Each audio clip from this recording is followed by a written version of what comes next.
So last night at Food for Less, I augmented some of the Middle Eastern food I have. They don't really have much of a Middle Eastern section at Food for Less, but they do have a kosher section, which has falafel and the tahini, and it has the Turkish like tahini, which is interesting. And they have Lebanese bread, okay? And of course, you just can find eggplant on any aisle of the produce section. But this is my thing. I wanted to be veganized because I have never liked, look, I never liked dairy ever in my whole life. Like, I was never somebody who enjoyed dairy of any kind. Actually, like, all the vegan alternatives just taste better to me. Like, dairy, just, I could never eat dairy. I could never eat eggs. I could never eat cheese and milk and, like, pizza. I was never even a super fan. Like, I don't know, the cheesy part. I didn't like it. So, just for me doing it vegan, like, yeah, I don't want to eat meat, but it's also just a deeper thing that I don't even like meat, you know? So for me, it's just easy, and I don't like dairy. So this transition was so easy for me when I did it back in 2013. Like, the last time I tried to eat meat was actually around Thanksgiving, believe it or not, when my sister gave me a turkey. And that was the last time I tried, and it just made me sad and triggered, and I decided I never again want to try and prepare meat. And I have been over it since then and never looked back one day. Never had a craving for meat, never ate a piece of meat since that day. I don't know. And I've been alive for a long time. And I grew my hair super long. Like, okay, look, I'm not like, I'll be honest with you, I do have a sweet tooth, so sometimes I'll eat baked goods, and they are probably more vegetarian than vegan, and some people are like, what, that's cheating. But in general, like, when I'm cooking for myself, I don't buy things that have dairy in them. I just don't. It makes it pretty easy to, like, remain and stay vegan.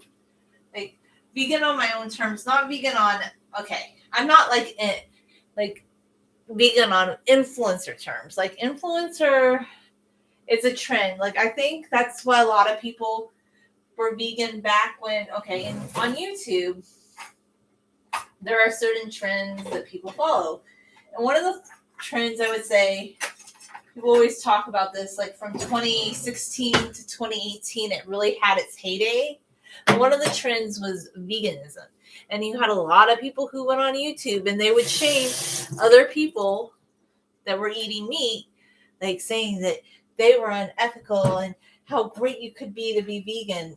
And it cured all their health problems. But yet you could tell, this was my problem with the whole thing, they still had orthorexia, okay? They would be vegan, but they'd be like, oh, but you can only eat this and that. Or they would be really weird, like, look, I eat mostly natural, but like one time I uploaded a video about cranberry juice, about sparkly cranberry juice. And some vegan guy told me there might be something in that cranberry juice that could be bad for you. Like, they were orthorexic and like just overly like kind of hypochondriac about food to a way that just wasn't healthy. So I think a reason a lot of those people were vegan at the time is, number one, it was trending. Also, like, it's a way to control your diet. That's it. They wanted to lose weight and they were restricting their calories way down. Like, they were, like, a lot of people, that's just what they were doing. Not everybody is durian rider, okay? Not everybody's eating, and I'm skeptical of some things he posts on the internets anyway. I think a lot of it's clickbait land. So, yeah, I was never that kind of vegan. Like, it just wasn't. I grew up mostly vegetarian. My mom was vegan for a short time when I was little. So, I guess, like, I kind of just, like, when I was very little, she didn't have dairy and cheese in the house, but then they went back to being vegetarian. So, for me, my mom didn't really want us to eat meat. So I was a kid. I'm like, why can't we eat meat? Why can't we have meat? Like, I didn't get it. Like, I thought, oh my gosh, I'm missing out on something. I'm missing out on something really great. But I don't really think so because now I'm just happy in life. And my mom's 70 and she's in really good health. You know, like she was helping the guy roof the house, just doing things. And I'm not saying you can't do that eating a standard diet, but I just really believe in the way I eat and I know it's done me well. So I choose to do the vegan spectrum. Like there's a lot of people. And then, oh yeah, that was the story one that I didn't finish telling you about a lot of the influencer vegans. They're not vegan anymore. Okay. They went to like other diets. Like I think a lot of them became carnivore or something, just because people go to these extremist things, like they can only eat like this thing for a time, and oh my gosh, they were under eating, so they didn't do well. So I'm vegan just because it works for me and it's what I like, and I just don't like dairy. I've never liked dairy and I've never liked eggs, so it's pretty easy for me to be a vegan, you know? Like I'm not like absolutist though, because like I said, I do eat sweets sometimes, and I know sometimes they have dairy, and I guess like that triggers some people. But I'm like, I don't really care if it bothers you, whatever. I don't like purposely do it all the time, but occasionally, yeah. So, but beyond that, I haven't ate any meat since November 2013, and I'm still alive. Yeah, I'm still alive, believe it or not. And my hair grew super long. Like some people said, well, you couldn't grow your hair long if you weren't eating meat and you weren't drinking like some sort of dairy. And I'm like, well, but my hair grew long. It is how you take care of your hair, but some of it's also genetics. So my eggplant is cooking in the oven. He's down there. So let's start making something. Like let's start doing. I want to do the falafels first. How about that? So here are our falafel friends. Okay. So I bought the falafel mix again because it makes it really easy. And this kind has dried chickpeas, matzo meal, which I thought was kind of cool because I thought it kind of made it crispy. Palm serum, salt, sodium, baking soda basically. Garlic powder, gar gum, turmeric, natural flavor. Yeah. So this one is our falafel mix. We're going to make falafels, and we're going to make a lot this time. I need to go get my pan. My eggplant is baking in the oven at 400 degrees.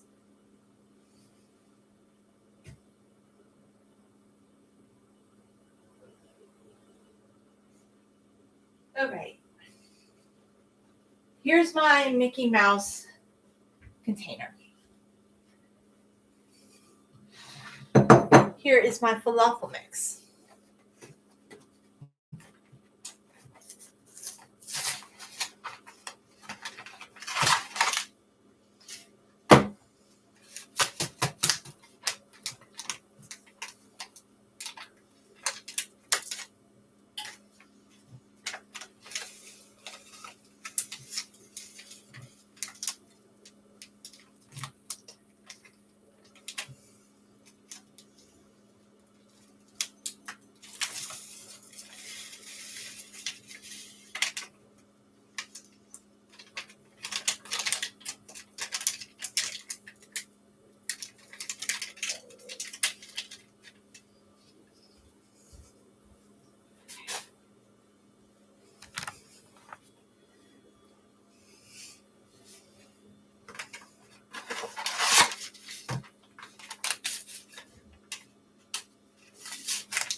see, what do the directions say? The directions say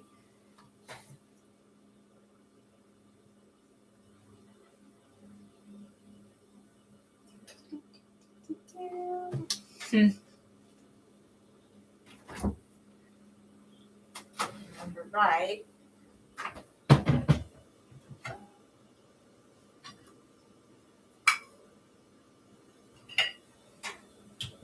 Directions say it said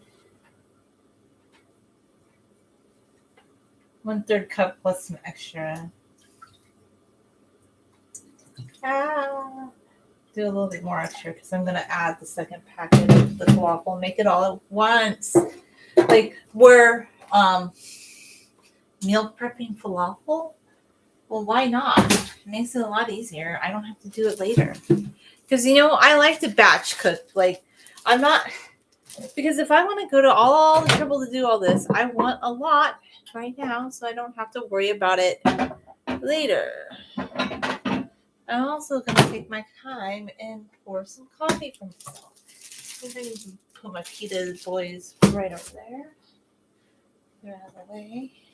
Apple juice cap. Get a nice cup of coffee. Need some coffee.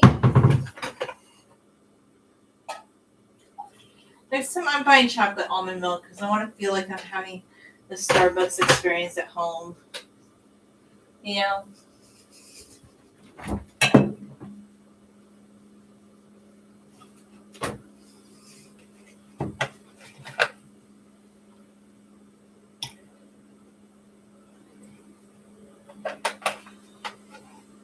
Oh, Brady Ruse. Okay, so we have a second box of our Nor falafel.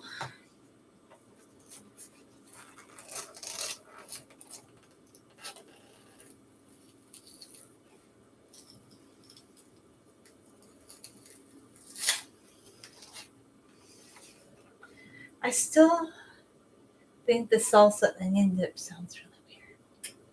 I don't know who came up with that, but I just, that one didn't sound very good.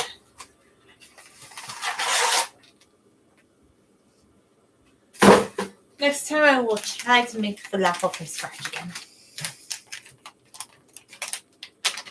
But I don't know. I just bought a mix.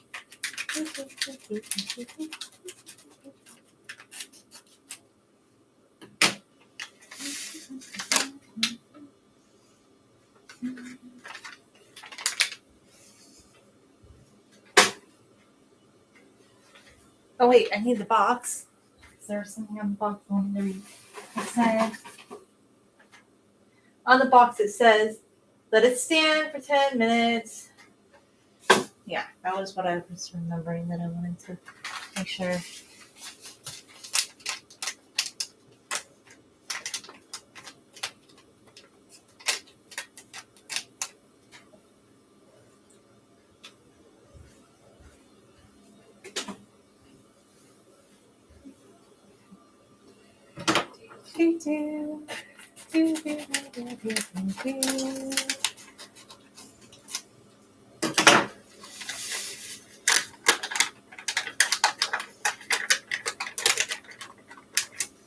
Just take my oil over to the oil area for when I get ready to pour oil into the pan. And now I need a spoon, a nice big spoon.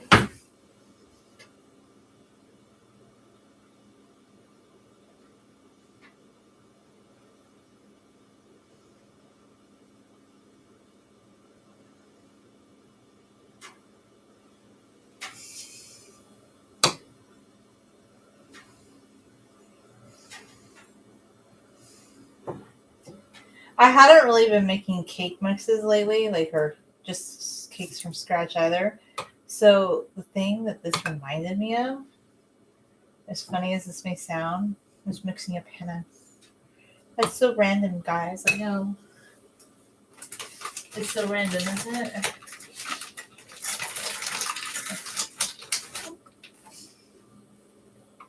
It's so random. It reminded me of mixing a panna.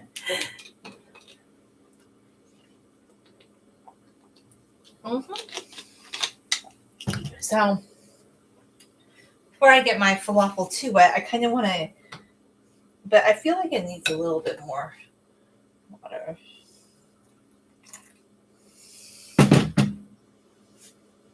Just a little bit more. You know? What is not? Yeah, I need more actually than that. It's half the packet, so it definitely needs more. I'm eyeballing it because I was remembering. That was for one packet. So of course it needs more. I don't want to get it too wet, but maybe this will be good. So we want it to be able to form into balls, you know. Make our falafel balls. It's so bad.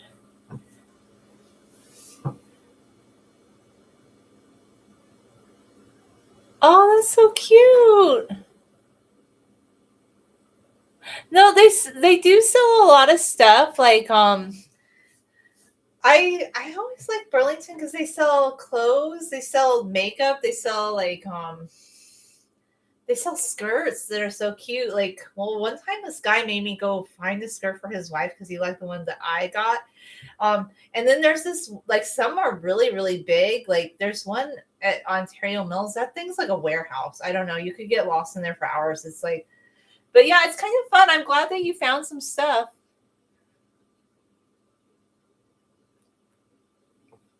They do have some cute stuff. They used to just sell coats, I think, like back in the days, but I think like they changed, like they kind of started diversifying just because I don't know, they made more money in it. That's why they started diversifying, I suppose. I think. I mean, I know I'm not a Burlington factory expert, but that's what I heard anyway. It was, but I do like them. Like they're kind of one of my favorites, just because I always find cute things there. And oh, you know what? Another thing I want to try, and I haven't done this, but I heard that there's Target liquidation centers. Like you guys, like I heard if you find them, yeah, it does have some cute stuff. It's fun, and I also like Marshalls too. Like we go there too. Although one thing about Marshalls that kind of confuses me, or is it Home Goods? Oh yeah, Home Goods. I don't know if anybody's heard about this, but there's like these women that like fight over Ray Dunn, like because they're reselling it, and I'm like, I didn't even know it was that popular. I just thought it was like the ceramics that people had words on.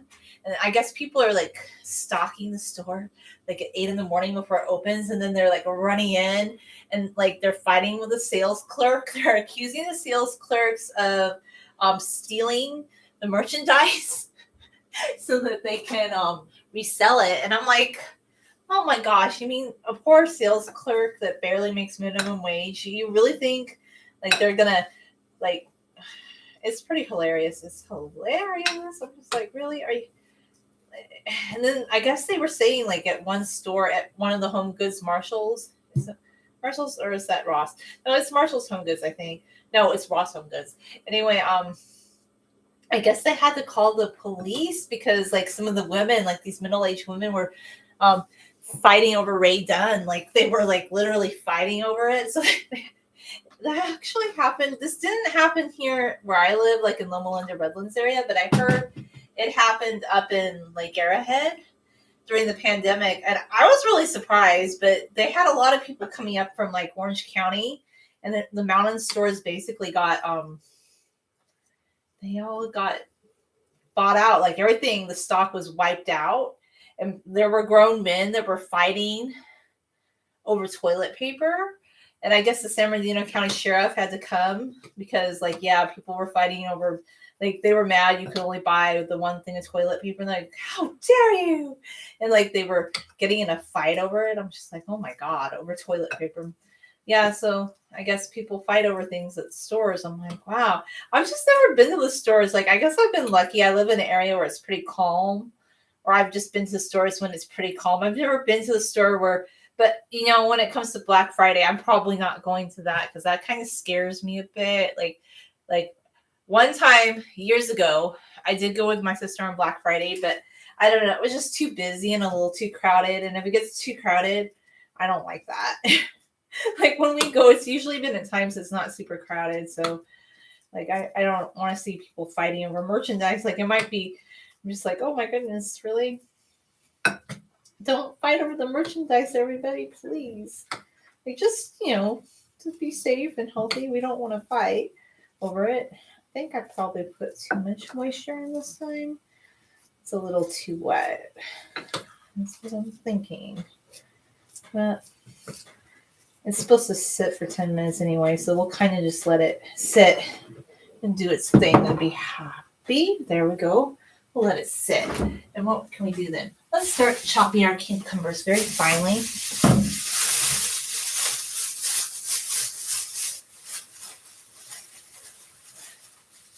I'm making falafel. Like I'm gonna fry that. And then I have these little pita pockets, and I'm gonna cut up some vegetables to go with it.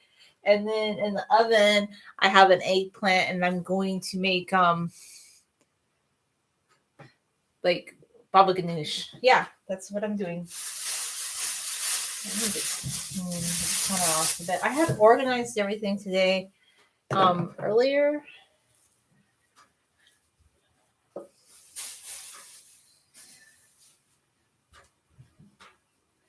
Something I want to tell funny stories just about things that people do like in the public, but I don't, just because like I don't know, at this time in my life I'm like I'm not in a place where I can do it.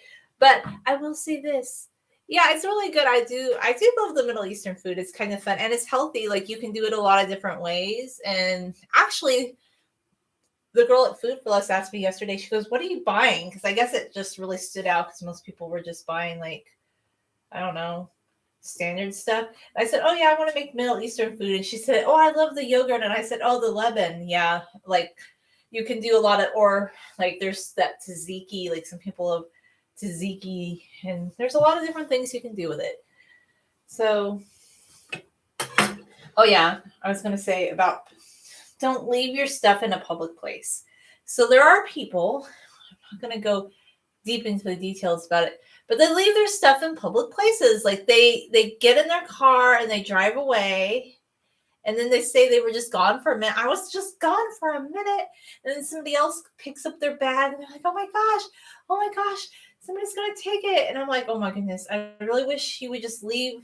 Like if you see a bag somewhere that's just sitting outside and you're worried, like just call the police, please. Like don't bring it in a building.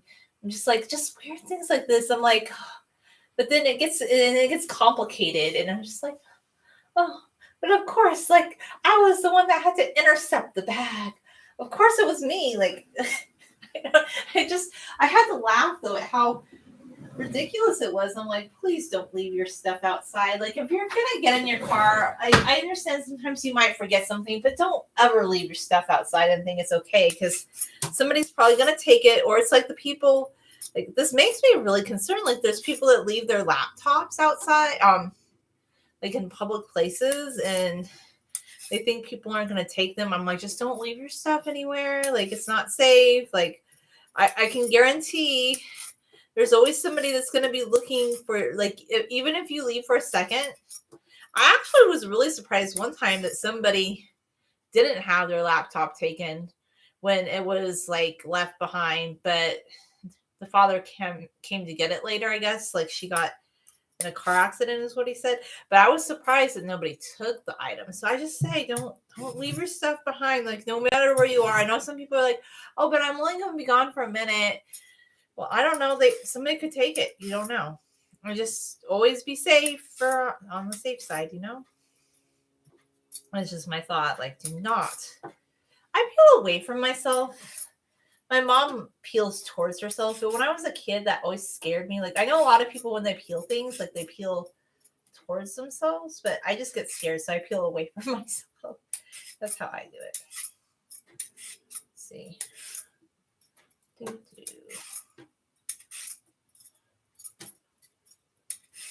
I think I might let the falafel just sit there for a while so it absorbs all the moisture because I think I got it too wet.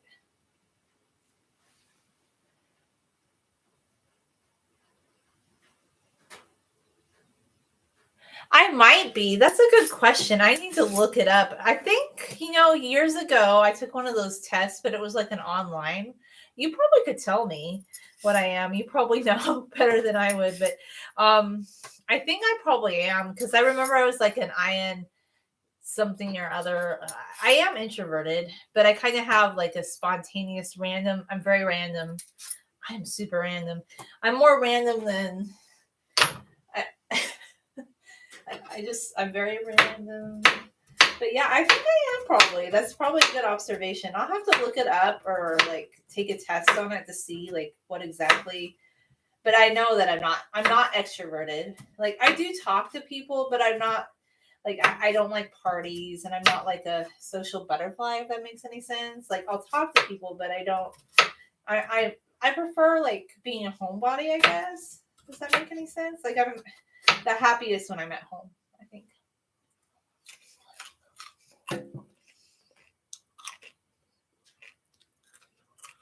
Yeah, I'm always thinking that this is true. A lot of people say I think too much, and I bring up random things. Like I was reading a book at work about the Ottoman Empire, and like, and the relations between England, because a lot of people don't know this, but England actually had a trade relationship under Queen Elizabeth the First with the sultans due to her being excommunicated. So she had to find new trade routes, and I was just very fascinated about this, and I wanted to learn more about this Ottoman vizier because I guess he was very Western thinking because he was Balkan. He was born in was he born in Serbia? Maybe it was Serbia. Maybe it was Albania. I think it was Serbia. But I guess one of the concubines of which sultan was it? Selim, like her Nurbanu and Sokolu were having like this feud, and I guess she had him assassinated. I'm like, that's so fascinating. I wish I could learn more about it, but I was like, oh, I don't read Turkish, and there's only books about it in Turkish, really. Not a lot of writing in English as of yet. There's some, but I only know a few little words in Turkish. So, but I was so fascinated, and the part that I thought was just really interesting was just all these different ways that the English were trying to establish trade with like the Middle East and Morocco. It was really fascinating. This book is, although the book had some problems, like it had one flaw, and it said that Suleiman had 8 wives. He did not have 8 legal wives. He might have had concubines, but like he only had one wife, and he disbanded his harem. Like when he met Harem Sultan, and I was like, that made me mad. Yeah, no, I think I do feel like when I watch your videos, I do feel like we have some similarities. It's very interesting. I really like a lot of the different topics that you bring up. Maybe you should. I think you did a video about it too, about finding your personality type. I need to look at. I'll rewatch it and I'll see if I can figure out. Maybe take one of those tests or something and figure out what mine is. But I know I'm not extroverted. I know that for sure. I'm more introverted. And when I'm around people, the thing is, this is another thing too. Like if too many people are talking, that sometimes feels kind of draining to me, like in social situations. And I notice some people are very stimulated by that. Like when I'm in a public setting, I'm more like I will say things, but I'm not the social butterfly type. I'll have to look it up. I will definitely take those quizzes, and I think I'll go back to your video and I'll need to see like, but what you guessed is probably correct because I mean, you know about that stuff, so I'm saying you probably would know more than I could figure out. So I think you're spot on. I don't like cucumbers in the sink though. It really bothers me. But they do make a good mask. I just think the chlorophyll can also make your hands soft. Feel bad wasting them, but I don't have a compost pile now. My mom, she does compost. If you live in a place where you can compost, that's a really great thing. And I'll have to look this up. I'm so fascinated. Like, I'm so intrigued about, like, I need to figure all this out. It sounds very interesting.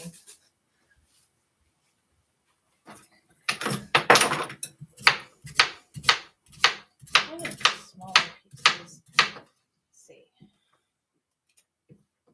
I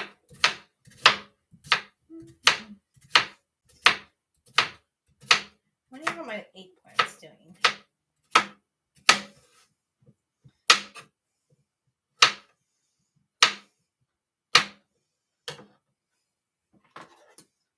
That over there. Let's see how the eggplant is doing.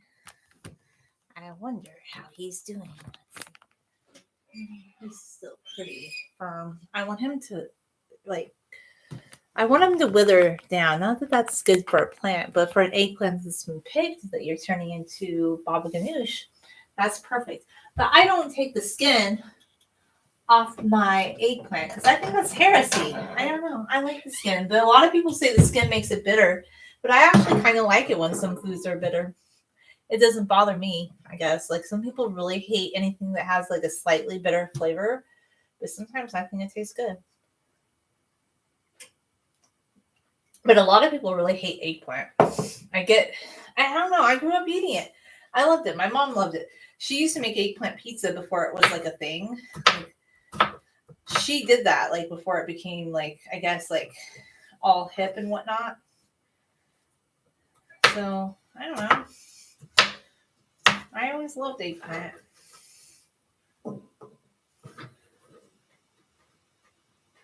And then I started, well, even though I'm part Middle Eastern, I didn't know a lot about the cooking part because, well, my dad's a man, honestly, and men, they don't really cook. So my grandpa remembered certain things, but I learned a lot of things about Middle Eastern cooking when I was in college, just because we started going to this Mediterranean Middle Eastern restaurant called the Grape Leaf, and it was really good.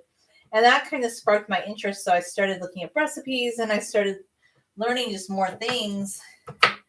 And my dad started remembering more things when I started asking him. I'm like, do you remember this? And then he remembered the name of something his grandma made. So yeah, I actually I love to look at cookbooks. So my favorite cuisine, I think, is like maybe Levantine, kind of Lebanese influenced Middle Eastern food. And I love Italian, and I do love Mexican, and I love Asian. I like a lot of different foods, actually. I don't know. Do I have a favorite food? Not really. I just like food. I just like food. But I also said I needed to cook more because I wasn't cooking enough anymore. It's getting pretty lazy in my cooking preparations.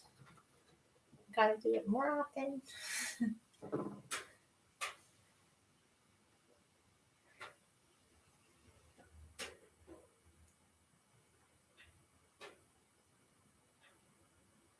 Yeah, it's probably, I don't know if it's like I'm saying, I don't think it's authentic, right? Like, as like Italians eat what you're describing, I think that sounds more like an authentic Italian dish of breaded eggplant. I'm I guess what I'm conveying about pizza, like, I don't even think American pizza is authentic, right? Because if you go to Italy, they're not going to eat that exactly, correct? Like, I'm just always curious, like, that's what I've heard anyway. I know Laura Vitale, like, she's Italian and she has a cooking show, like, on here on YouTube, and she always said that she never had pizza until she came to the US. And her father owned a pizza restaurant, but that was her first time ever trying pizza. And I know they eat pizza, but it's just not the way that Americans eat it, if that makes any sense.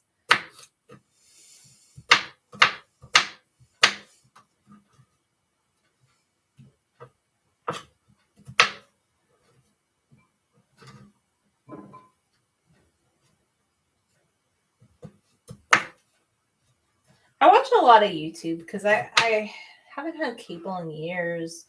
So I always was just watching YouTubers, and like for entertainment, I would watch that. I mean, now people stream more than anything else, but I haven't even watched a movie lately. I should, but I just haven't.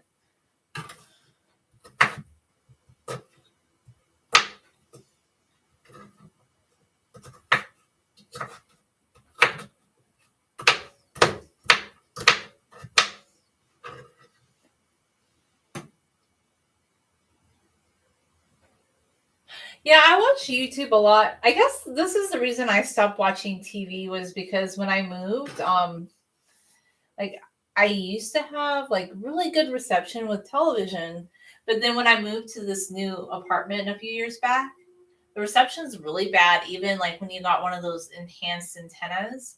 And it just became like too much of a hassle to even try and like get a unless you wanted to pay for cable. And then I started discovering, oh well, you can watch I used to watch like some true crime shows, I think, on the computer via like I would watch Dateline and I used to watch but I think I started freaking myself out too much. It just was scaring me. So I would watch some of that. But then I was just mostly watching YouTube. Like I watched a lot of Laura Vitale. I watched a lot of the vegan YouTubers. I listened to a lot of music on YouTube. I love music. So yeah, just and the hair stuff, of course. I didn't even know hair was a thing though until 2015. I kind of started cluing in that was a big topic because just kind of in passing, like I've always had long hair for the last, well, until I cut my hair recently. I had long hair since I had started growing it out, and I had long hair when I was younger. So I don't know. I just made a video saying long hair, and I noticed all of a sudden, oh, that got a lot of views compared to everything else that I usually make. Hmm. Hmm.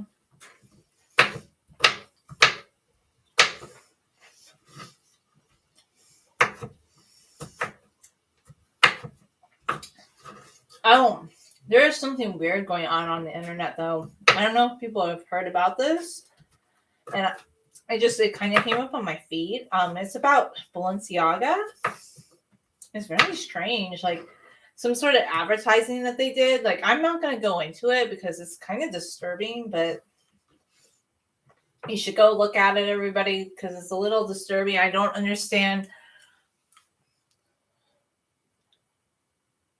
Yeah, I am kind of like I was on there in the beginning. I think though some people they really got big, big, big. Like, yeah, I have a pretty good following, but some people really got big. And we just did it for fun. And I think there's certain things you could do or I could do personally or anybody could do probably to level up their YouTube game more. I probably could, but I think I just don't play the game well. Because sometimes if I'm told that I need to do something, because like, oh, you need to do this and that, like to be more of an influencer. I don't know. I can't really like I think it's good to be an influencer, but like some of the people that get like the million following, like they do certain things that I just don't think I ever could do because that's just not my personality type. And then yeah, so but if you can get to like a million subscribers, that's great, you know? Like some people can do it. I just don't I'm happy with what I've been doing, but yeah, I have been on since the beginning and actually YouTube was more fun back then because people were just doing it because they enjoyed it. It's still fun now, but I feel like now it's just so much like of a competition. And back in the days, it was just more like, oh, people are sharing videos and like nature videos or art or cooking. And it was just fun. And it wasn't like this big pressure or this big contest, you know? Yeah, I like being offbeat too. I appreciate it. Some people, they don't like it. Like some people don't like I know my offbeat character has really bothered some people. It's triggered some people. But I always tell myself in general, like, yeah, sometimes it bothers me. It bothers me sometimes if people can be cruel about it. But in general, I think most people don't really care in California. I feel like in some societies or like probably where you live too, I don't think people I think it's more socially acceptable to be individualistic, but I think maybe in some societies it probably isn't as much. Like I'm thinking like among the Amish or like a more strict society. So I think it's good to be more offbeat, in my opinion. But also in the Instagram or YouTube atmosphere, there are certain things that you can just tell, like, oh, this, like certain kinds of influencers, like there just seems to be certain trends, and I'm not always clued in on like, oh, what is that trend? Like, because I'm like, well, I buy a few things, but I don't buy well, for instance, like Balenciaga. I never bought anything Balenciaga, so I didn't even know what that was. And that's just an example. And then I looked at their website and I was watching the videos about the controversy, and I kind of, whoa, I can't believe that brand would even do that. And then I thought, are they doing this? Okay, because it's around Black Friday. So are they doing this to get attention, to sell things? Like, are they just trying to sell handbags? Or does their brand really stand for these things? Yeah, it's very disturbing. And when somebody said it was a child with the bear that wasn't like for a child standing on the bed, I thought it was like an 8-year-old, but it was a toddler. And I was like, oh my gosh. So I don't know, but I've never seen a brand do anything quite like that before. That's pretty concerning. I'm like, that really disturbed me quite a bit. I think being a brand ambassador is really cool though, when it's like something that's nice. I'm just thinking, for example, like the whole Balenciaga thing. There's some people are really upset. Okay, get this. Because their advertising campaign is very disturbing. Some people are mad at the people in the videos questioning why they're making this ad campaign, saying, how dare you even question this company because they're designer and luxury. That's kind of problematic. I mean, I don't know. But I mean, I don't even buy their stuff, so I'm not going to worry about it too much, I guess. But yeah, that just kind of surprised me. I was like, okay. I think I should put up some tomatoes too.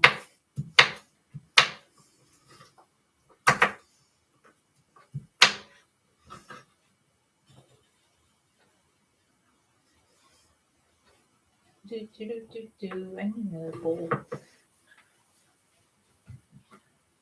What's my eggplant doing? Oh, he's getting a little bit more cooked up.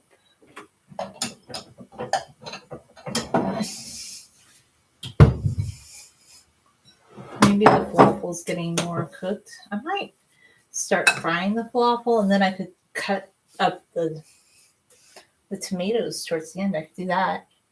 That's what I might do. That piece is too hard. No, it's like I keep eating my cucumbers before I'm done chopping them up. That's always my problem. And like with bell pepper, I love raw bell pepper. I'll just start eating it before I'm done. I'm like, wait, I need to finish, girly.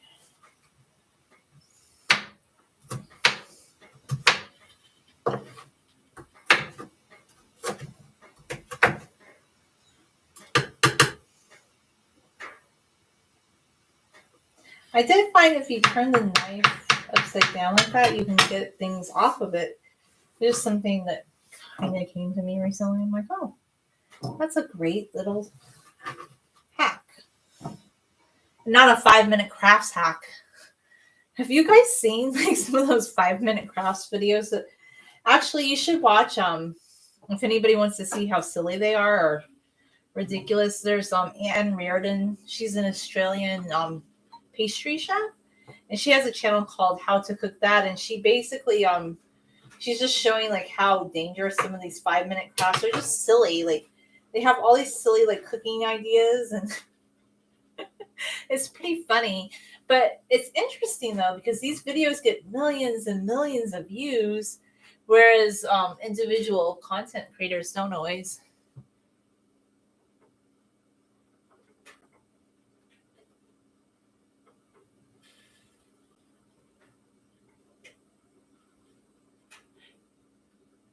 Yeah, it's kind of scary because those videos are getting more views than just like an individual, like Ann Reardon was saying, I guess, in some of her videos, and her videos are really well done. She was saying like some of her videos don't even get as many views as those 5-minute craft videos, and that's just very concerning to me. But you have people who are actual chefs or like do actual like DIY type videos, and then this 5-minute crafts thing just gets millions of views, and some of them are more silly than anything else. I need to go get a pan. I'm gonna put all the pans over here because they live in the oven.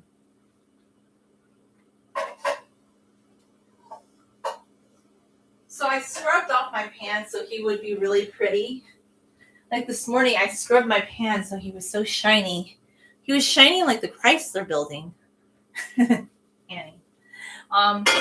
So yeah. Now he's gonna get all. So I want a tiny bit of oil, not too much. You can bake falafel too, by the way. I'm just not baking it because I had this. But you can definitely bake it. I've done that before. Yeah, he was very shiny pan, but now he's gonna get all. I was so proud of him. He's like really spent a lot of time shining him up, but now it's gonna get messy again. So I need a plate for the falafel.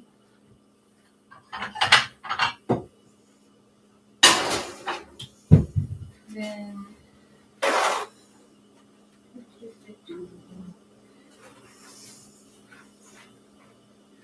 let's see.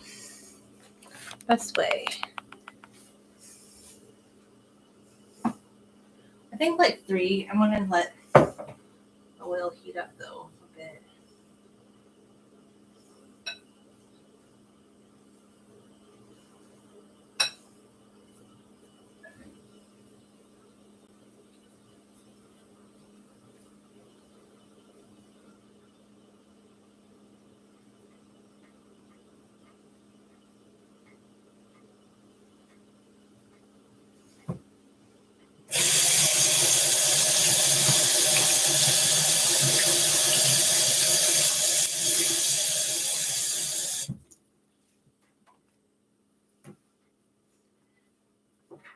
I could definitely do an edited cooking video one day, but I usually used to just do short videos about cooking.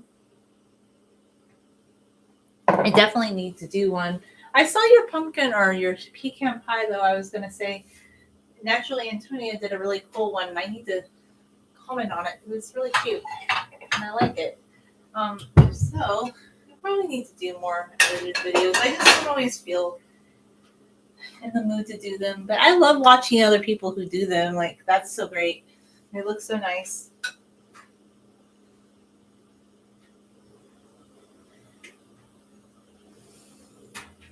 But I've been wanting to do one someday, maybe about pumpkin something, or just baking.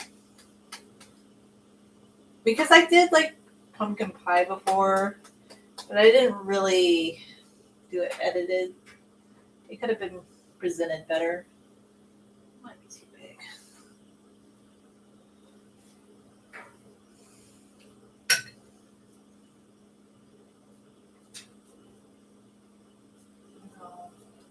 It's a falafel cup right there, so wash my hands and wipe it up.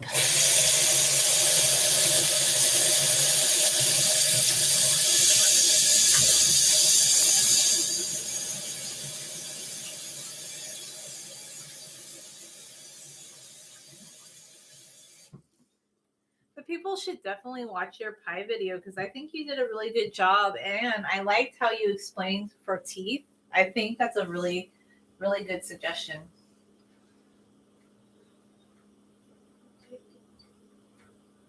Yeah, I was gonna wait. Back on there.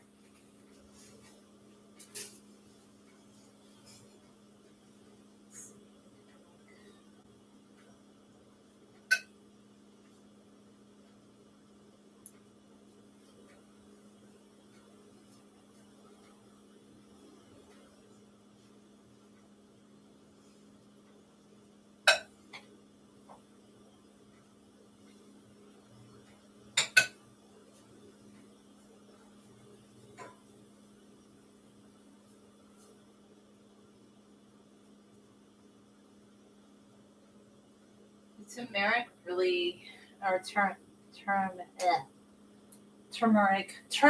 I've always said it wrong. I realized up until recently. I don't know why I always said turmeric. It's turmeric. It's turmeric.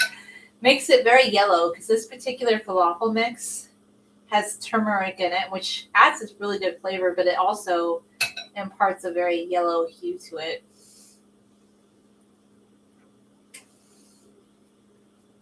It's like a baby falafel.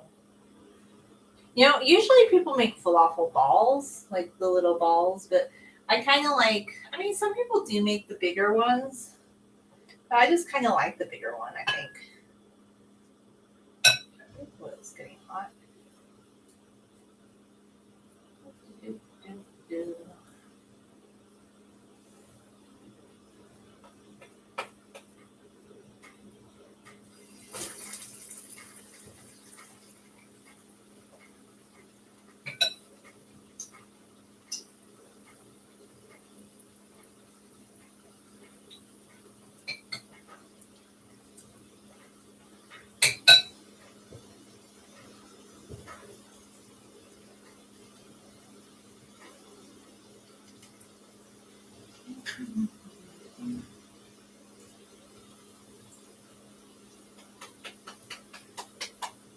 Probably should put more cold water on it, I think.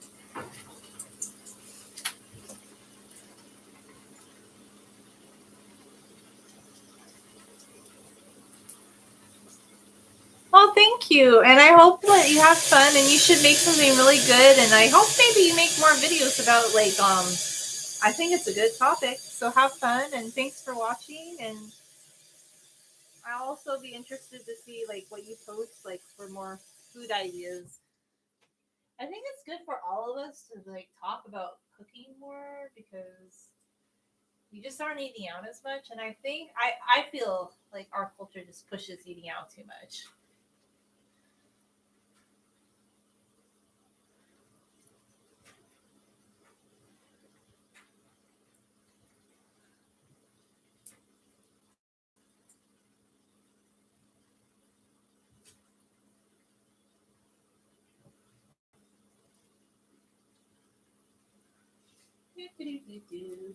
Oh, righties. I'm waiting for them to get nice and brown.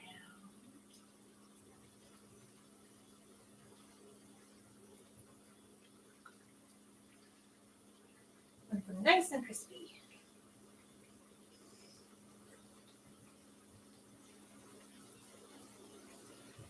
Because I don't want to flip them too prematurely. That's my goals. Never flip prematurely. But I think this one might be good to go.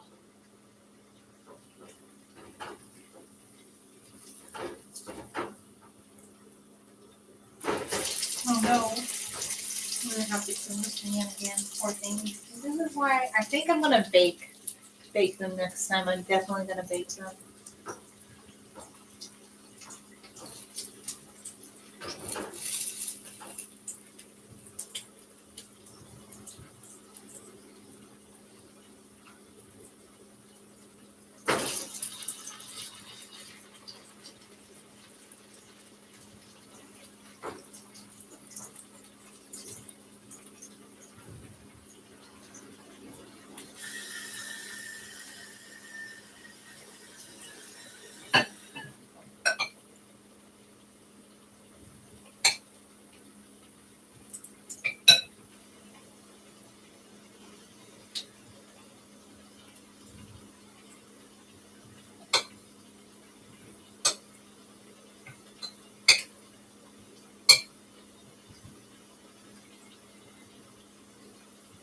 That's going to be a baby falafel. Little baby. Little baby falafel.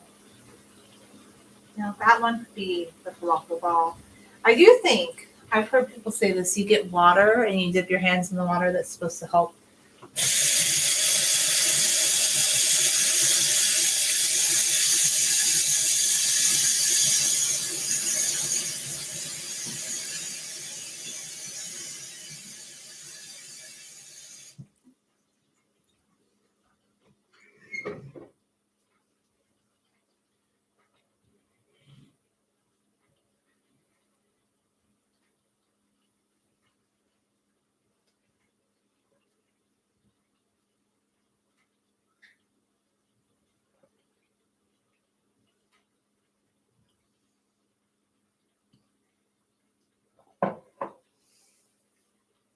Okay,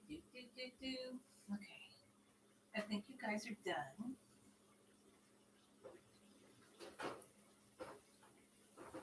I do like crispier falafel, so I'm not gonna lie, a crispy falafel is a yummy falafel in my heart. It might not be yummy to everybody, but certainly it tastes good to me. So, oh god, be careful. It's really hot. Little baby.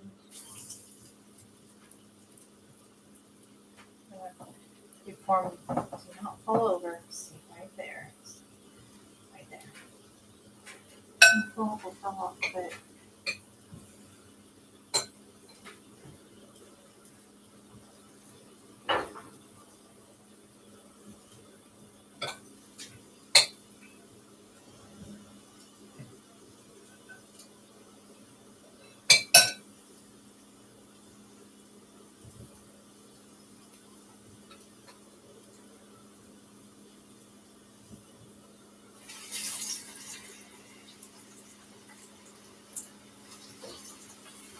I'm gonna rinse off my baby fingers. I don't know if I always say that. I just love to say, I'm going to rinse my fingers. It makes me feel good.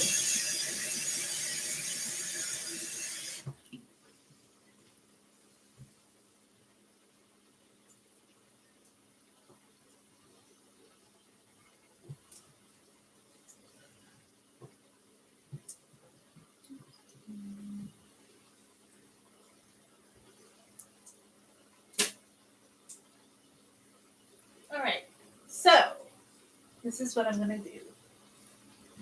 I think I'm gonna take the eggplant out of the oven because he should be.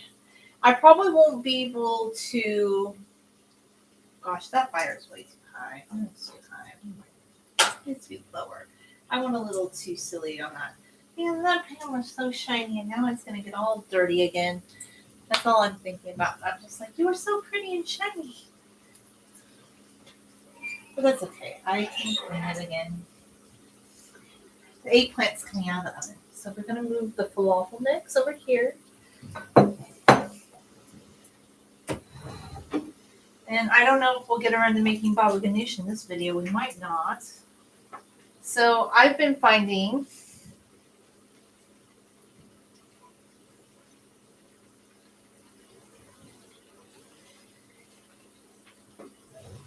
it's easiest to get out of the oven when you just have one pot holder to hold you and the other to anchor it. And I'm going to put it over here. And it looks good. It looks nice and baked. So yay.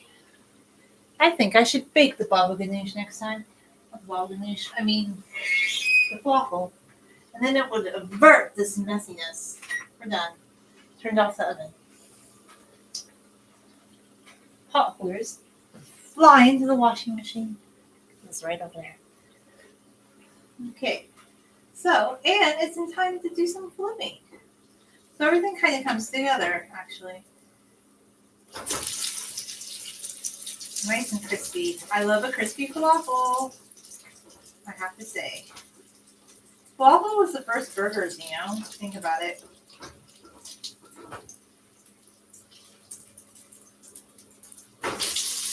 Ooh, nice. Okay. You can just sit in there. That's actually good for the eggplant because it kind of gets a little bit of oil on it.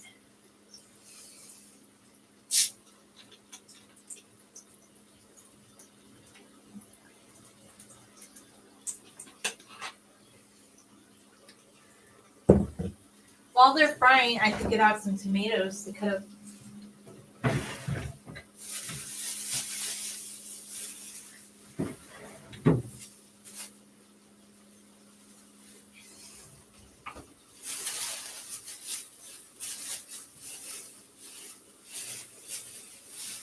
Yeah, I think I'll make the baba ganoush later. I just kind of wanted to get him started, you know?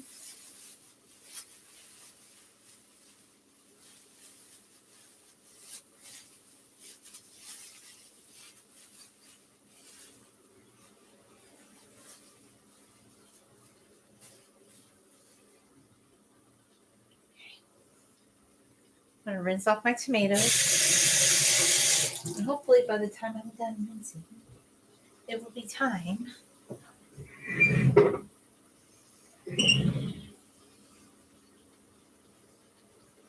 All right, let's see what we're doing.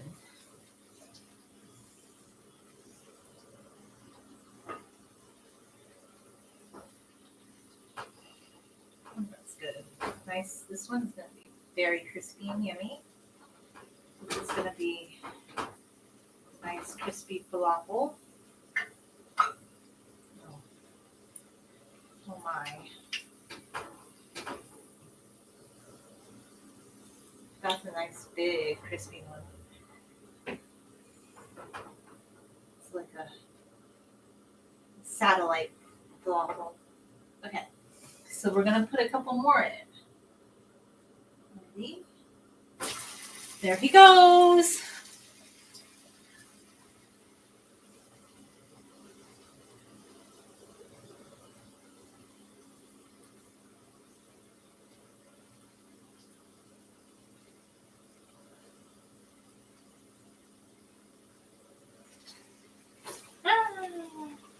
In they go. They're in. They are in now.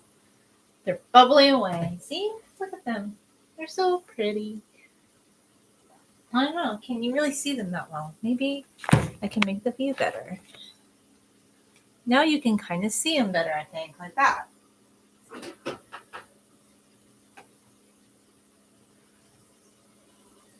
So we just wait.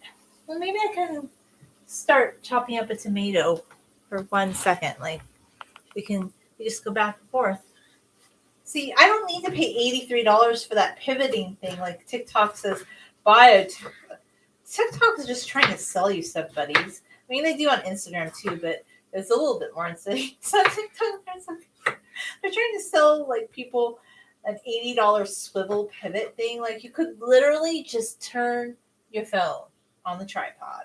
Like for YouTube, TikTok, you don't, Instagram, wherever you're making a video, you don't need to buy that $84 swivel thing.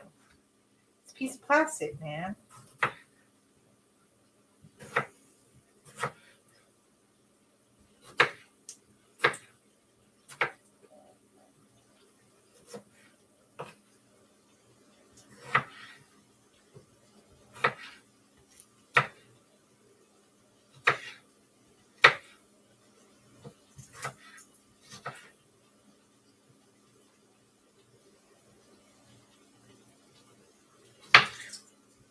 Uh-oh. It's time to pivot back. So now we'll pivot over here. Yeah, he's looking. I kind of like just look at the undersides. I'm like, are you guys looking crispy?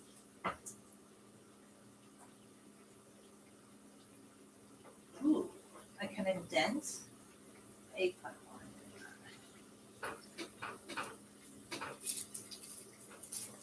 The simple things.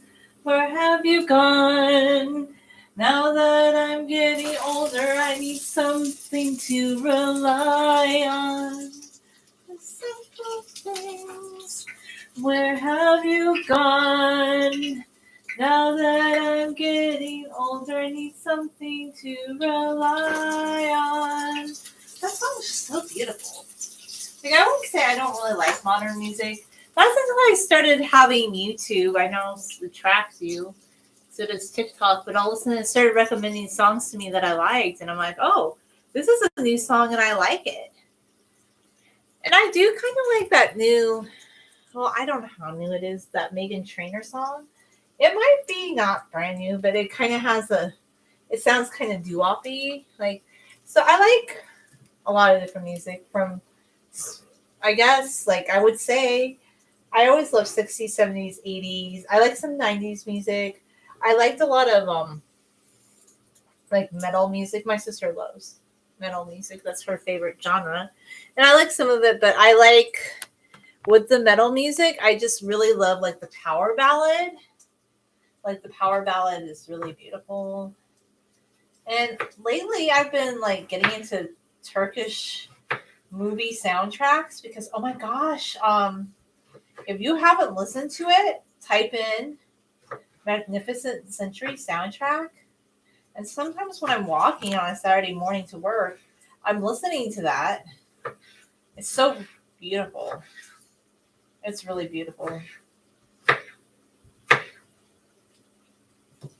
And then lately, I've just been really into Phil Collins too. I do love music.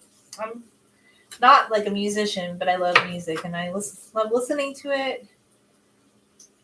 I've always appreciated it.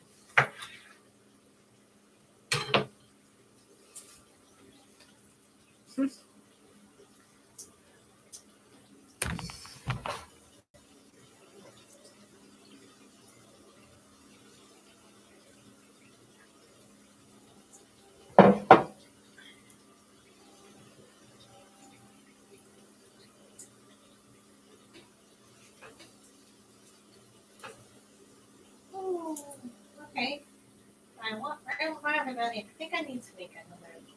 Well, let's just space them out so they have enough room so they can all drip together. I don't want to make another one. Do not fall apart, Mister. Be a good falafel child. Stay intact. Stay beautiful. Hear the train? Hear that? That's our friend the train. He's going right by. Some people are very upset about this. He's not supposed to be making that much noise. It's 10 o'clock at night on a Sunday night. He's blowing his horn. Like, I guess they say Sunday night he's allowed to do that. But I'm telling you, that was the loudest. I think, though, I heard somebody, it's really sad, got hit over on California Street that walked across the train track. So I think maybe they were warning because I can detect the sound, I think, but nobody honked their horn that loud. That was loud. Like some of them have been on their horns more than others, but I haven't heard it. Like all day it's been going by, but that was loud.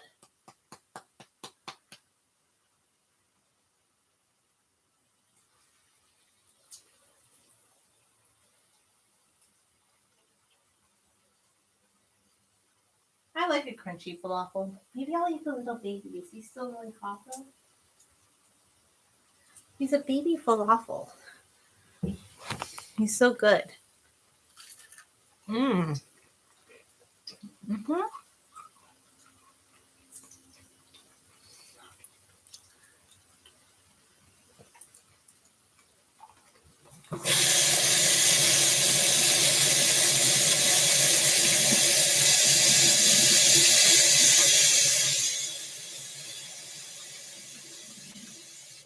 I'm glad I had a baby falafel that I could just test while the rest of them are cooking.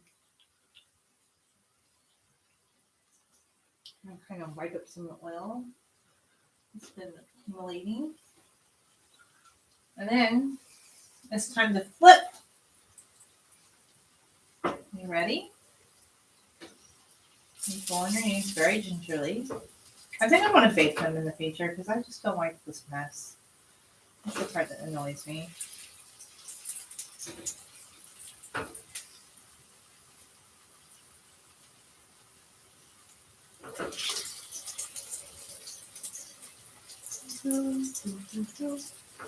Okay. Well, it's still kind of tender. Do not touch him. I might have flipped him too soon, but I'm just going to let him cook more on the other side. Break on through to the other side. Break on through to the other side. Ooh, that. So tender. This is a tender eggplant. After you bake it, it's so beautiful. So beautiful.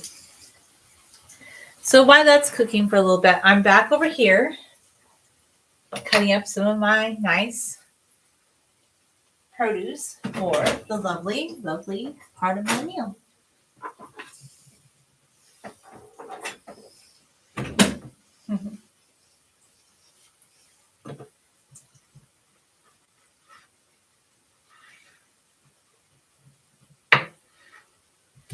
My mom always made, oh, this is a funny pie story. My mom always made like really beautiful pies. So exquisite.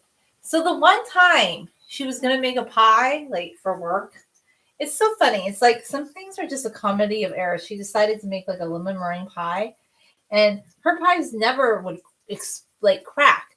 But that was like the one time her lemon meringue pie cracked. Just like, geez Louise. So she tried to make a second one, and the second one cracked, and that never happens. It's just like whatever. Funny. But you know what? Oh well, I know that her pies are amazing because I've seen her do it forever. So I don't know. Like there's just always funny things that happen sometimes. Like the universe is so weird like that. But I like predictability about certain things, but unpredictability can be fun too when it comes to just events in life and enjoying life and see what happens in life. Where I don't really like unpredictability is just like, oh, like when you never really know, like where, I don't know, just some people in like life are just so inconsistent like that. I don't like that kind of unpredictability. I'm just like, oh, okay, whatever. Like you're Krabby Patty one day, and then the next day you're happy, and then you're Krabby Patty, and I just never know. Like, but like when I'm talking about the unpredictability, some people just have these high highs and low lows. That I don't know, because I like spontaneity and I like a lot of like different randomness, like in topics and conversations, but I don't really like that. I just don't like people that get like so moody all the time and get mad over little things and just that I don't get. Oh, I think they've cooked long enough. It's time for me to turn back around so you can watch me flip them. Let's flip. I'm going to throw that washcloth into the washer, not a piece of cucumber. I'll let it drain. And then some drain. No problem. Nice one. Nice.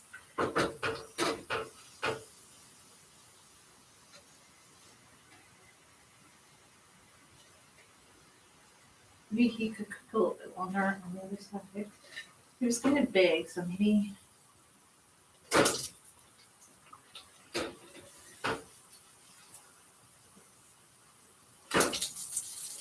And kind of just let them crisp up a little bit more on that other side. Because I don't know if it's soggy, then I like the falafel to have like a little bit of crispiness to it, just a little bit.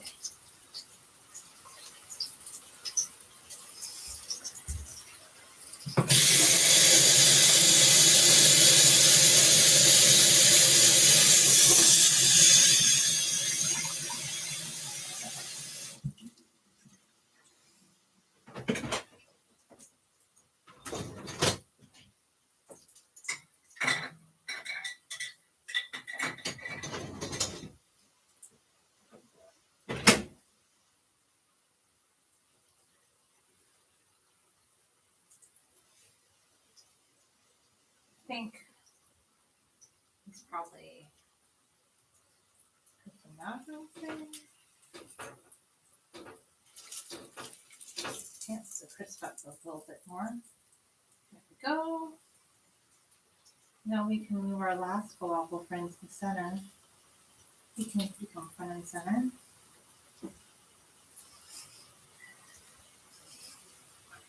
Now I want to start constructing some other parts of my falafel. Not falafel, but just other things that I want to make. Kind of move everything over a bit. I'm still gonna, so actually should have left that up there to cut my lemon. I need my lemon. Lemon.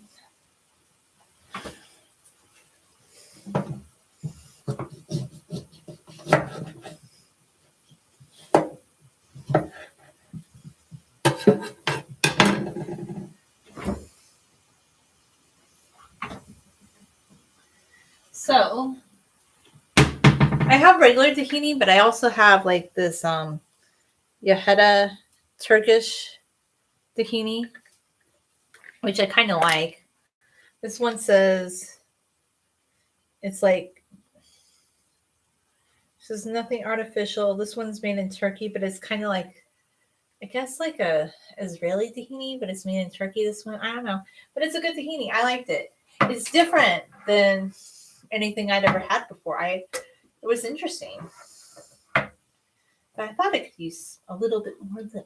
That's my thought on it. It also has chickpeas, so it's interesting. It's like almost like not exactly hummus, but it could be.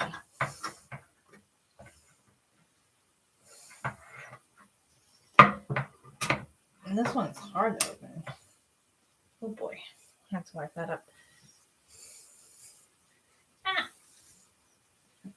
Okay, so let's pour this in.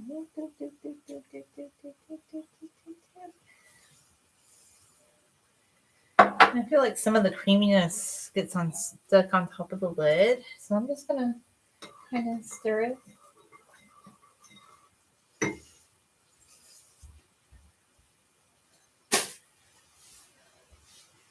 And I'm gonna squeeze some lemon in it.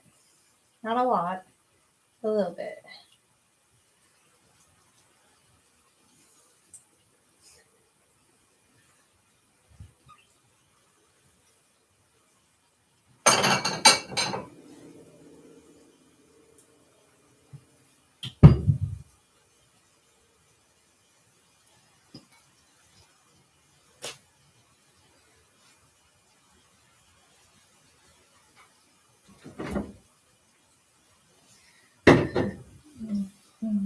Because you clean a little bit as you go, then it's not as messy later. Uh-oh. Okay. It's gonna be really crispy critters. But I don't mind. I actually don't mind if some of my falafel gets really crispy. Like some people really hate that. Some people really hate a really, really crispy falafel, but I kind of like it. I like it a lot, actually.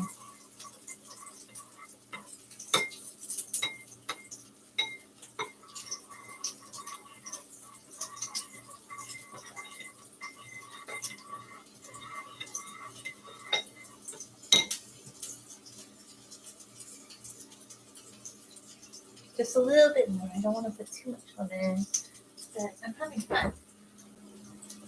Let's see some.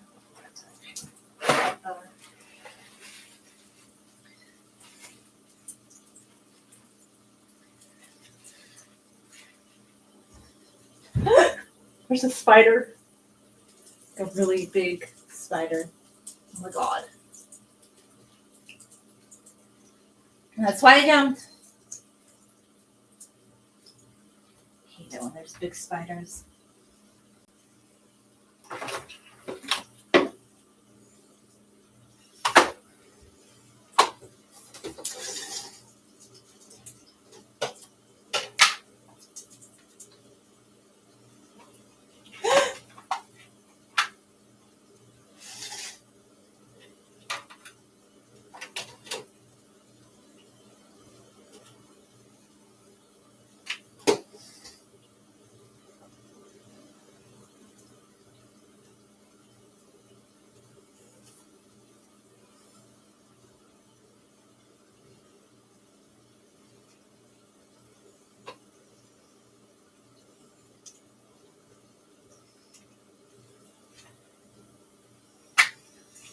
Well, this could happen live. It's like interesting entertainment for you. I don't like spiders.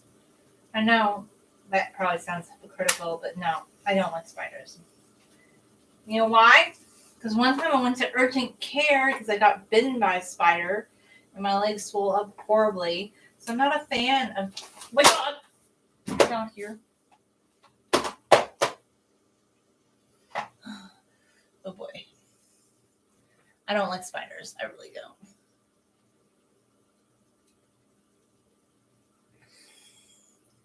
Okay. Spider culling live. I don't like spiders. Honestly, they scare me to death. Because that one, it started like running this way. Yeah, I'm gonna have to take care of the spider. That's not what I planned. Like when I was gonna do some cooking, I'm like, I didn't plan a spider to come out. Like, where did you come from? Oh my god. Okay. So I'm gonna have to take that out to the trash fast. And it'll give it time to cool off anyway. That's not fun. But hey, it could only happen live.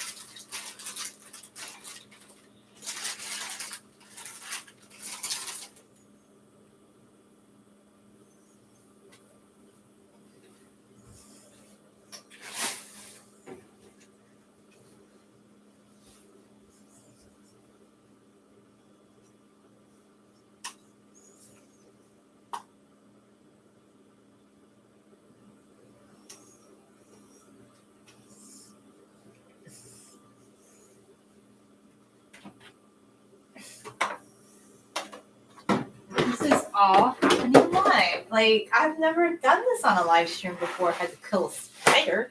I've done it before at other times today. But there's something I wonder. I'll have to look up why. But apparently, something about cooking brings it out. Brings them out.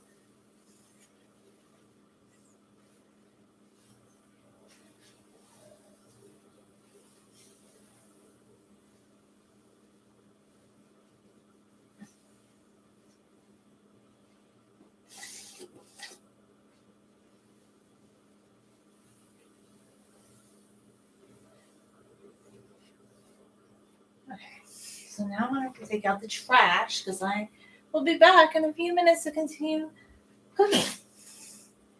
I'm not really sure if that spider's dead or not. I cannot have it in the house. That's so super scary. Me. Well, see, I killed it myself, though. I take care of the spider by myself. I can do it.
Alrighty, Ruse. Well, that was fun. Killing a spider. Not so much fun, but I had to get it out. Because those are brown recluse spiders. And they're very dangerous. And yeah, I've been bitten by them before, where you would wake up in the morning and you had a few bites, but I did so much like cleaning, because it doesn't matter how much you clean, like you have to constantly be on the lookout for these things, these little creatures. They're just very persistent, and they want to make their house in your house, because I don't know, they're brown recluse spiders. And I know that they probably have a purpose. I understand that they have a purpose in the ecosystem. I don't want to have spider crawling around. That just freaks me out a little. I know some people really love spiders. They're just one creature that really scare me. But I'm okay. I don't have that bad of arachnophobia. I was able to take care of it myself, you know. I didn't have to call an exterminator or someone to do it for me. I did it. So anyhow, my falafels are done. So I'm going to assemble one of my little pita breads for them. So I have the pita bread because I want to try. I haven't had like a pita bread for a while. Chewing, I really couldn't for a while, but now I feel like I can again because I have been chewing. Just nothing super hard, but I'm kind of getting back into it.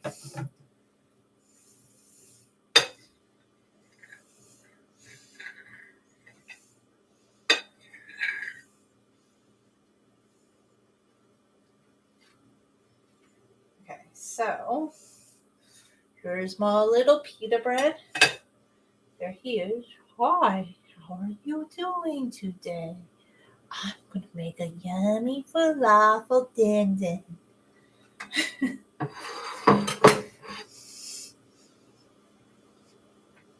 Here are the falafels.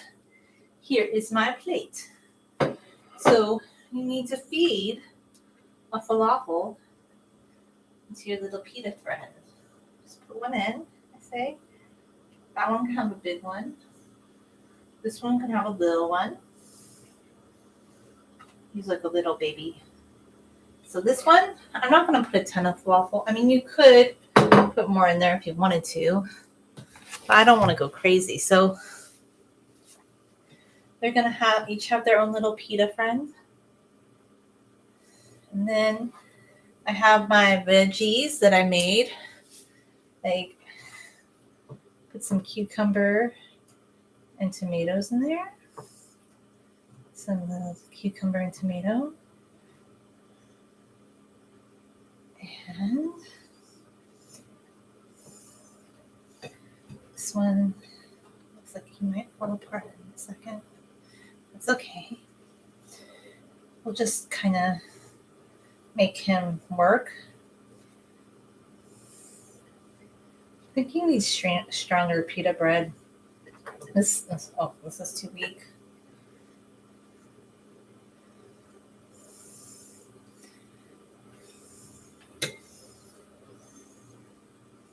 But I want to get a pretty picture. So I'm going to clean it up and just do a little, maybe I'll just do like a YouTube, TikTok or short thing, Instagram for my other, like, I just repurpose all my content on all three. I mean, or I do shorts, yeah, I do. Sometimes I do something a little different, but not really. So, I mean, it's a little different, but honestly, I treat all three the same. That's probably not the way to do it, but that's just how I do it because it's just fun for me. Oh, my phone's dead. I can't take a picture of them. My phone died. I'm going to look to see if my phone has any time in it left. I don't think it does. That's okay. I don't need to make a short video about them. I'll just show you what they look like. They look very yummy, as you can see. Ooh, look at that. It looks so yummy. I might end up eating it with a fork and knife in a minute. But I'm going to try to take a bite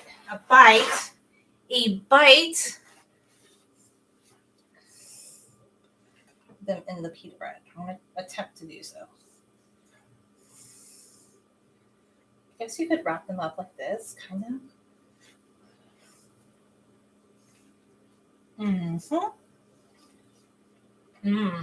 Yes. It's just so good. Oh my gosh. Wow.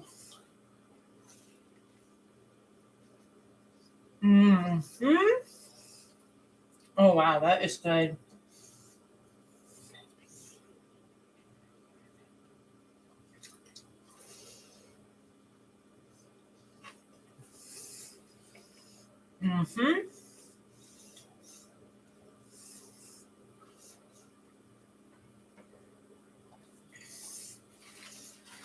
If you have misophonia, this is not the video for you.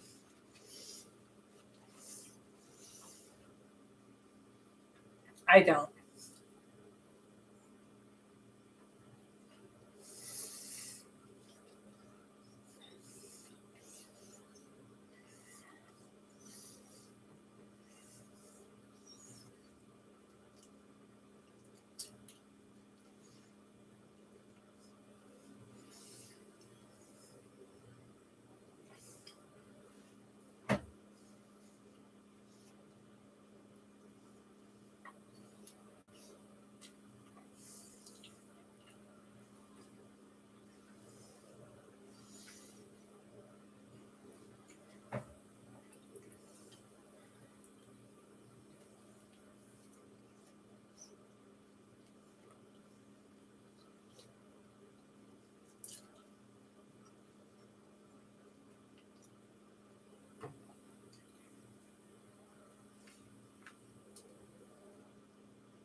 It's a little messy.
You know, it's not too many calories though for the bread.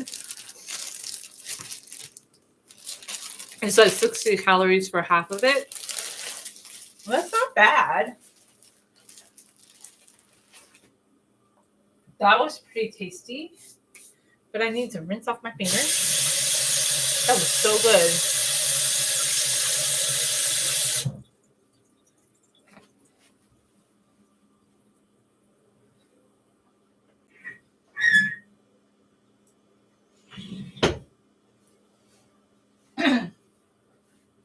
So one thing I'm going to do is I'm going to get a spoon. Actually, let me show you the little falafels that I made.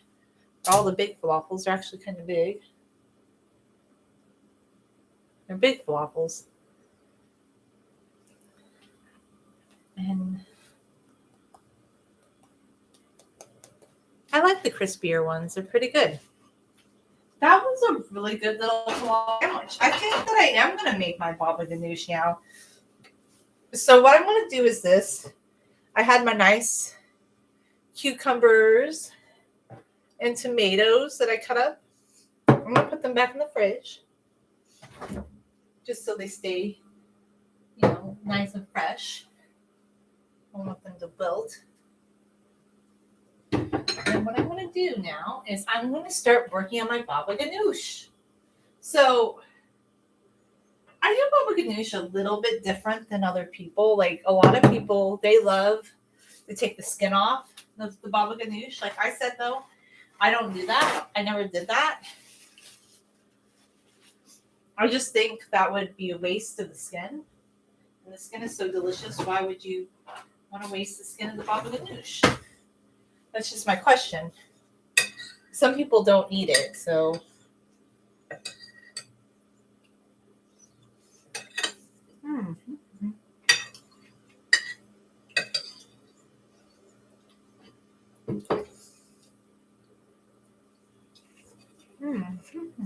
This is like a little salad on your plate.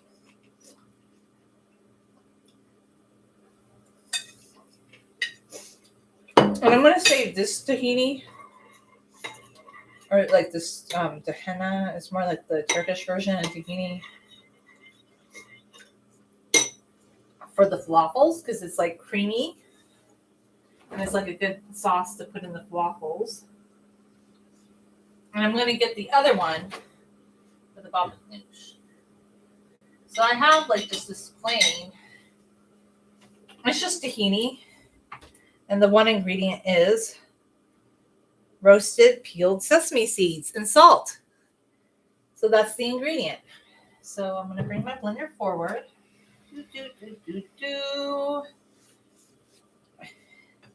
Let's start prepping. Make my baba ganoush.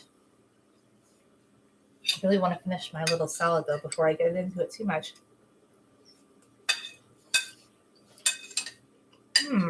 That's so good.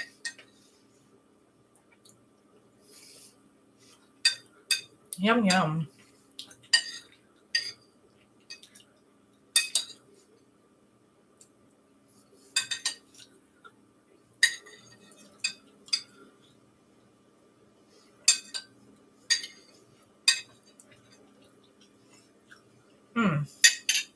That's really good.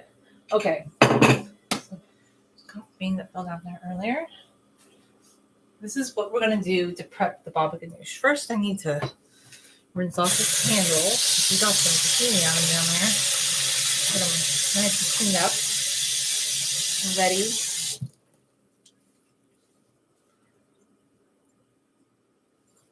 Just kind of wiping him down. I'm going to cut off the stem.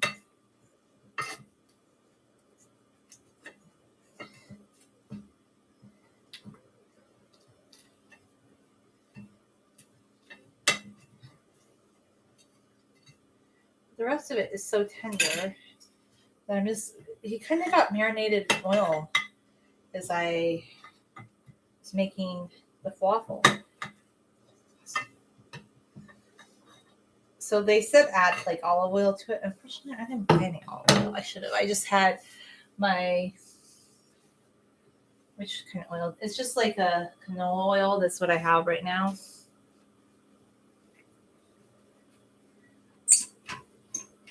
So I'm going to add my eggplant to the blender friend. It's nice and warm.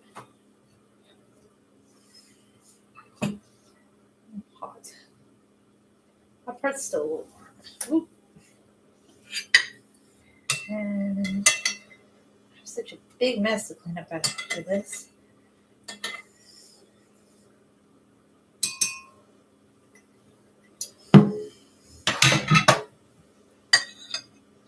I don't want to waste any of my tomato.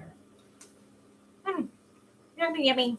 Okay, so we're going to start making the baba ganoush. And I showed everybody I did make my falafel. And the falafel friends were over here. And since the eggplant has cooled down enough, I'm going to start making the baba ganoush. Now I need to open the tahini.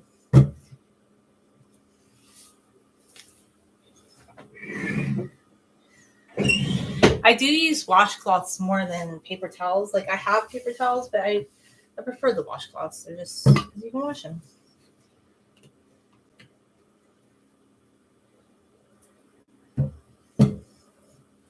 This one's going to be hard to open.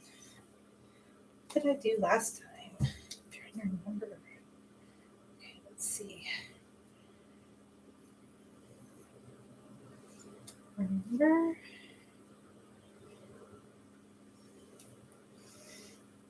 Oh, at least you know it's not. Okay, I got it. It's this like thing where you have to twirl him around. Oh boy, that one is hard. Okay.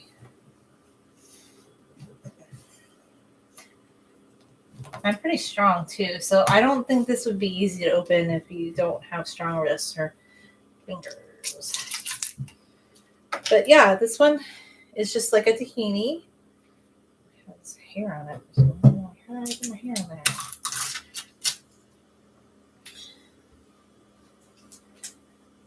So the sesame oil floats to the top on this one. I'm going to stir him up. I'll use it for this one, just so it'll kind of. Oh, it probably solidified in the fridge. But, you know, I don't like to leave, like, once I open something, or prior to open it, I don't like to leave, my opinion, I just don't like to leave things out. So, let's see, how much tahini? I just kind of eyeball it and decide, like, how much I want. I think I want a lot.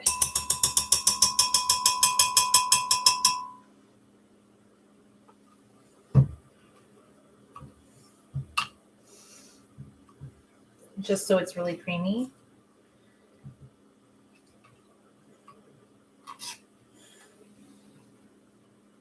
Just a little. Now I need to get this part off. Okay, I'll use my fingers. I'm making this for myself, so don't panic. It's not like anybody else is doing it. I've never made that. I need to make it. That sounds really good. You should make a video.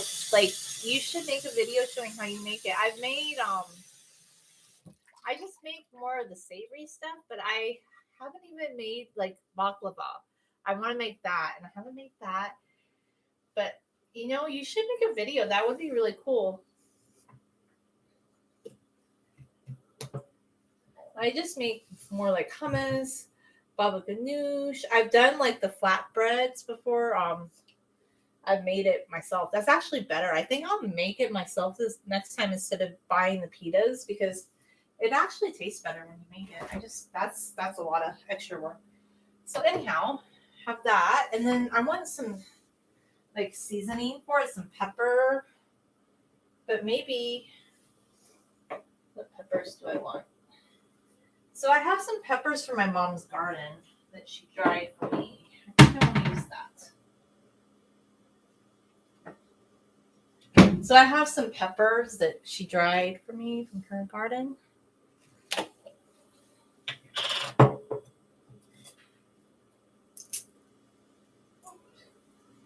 Do I want super spicy, or am I being kind of silly? Maybe one's enough. But I kind of like it spicy. I do. I love spice, but I think my spice tolerance has gone down a little bit as I age. Like when I was younger.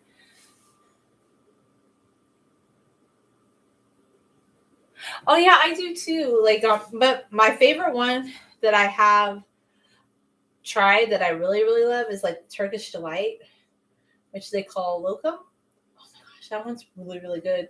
But the halva is really good too. I like that. I just haven't had that in a long time. There is a Mediterranean bakery actually in town, and I have had they might have it, but I think making it yourself would be better. Like to make that one yourself. You know what I did once? This wasn't even like a Middle Eastern dish. It was just like something I made myself.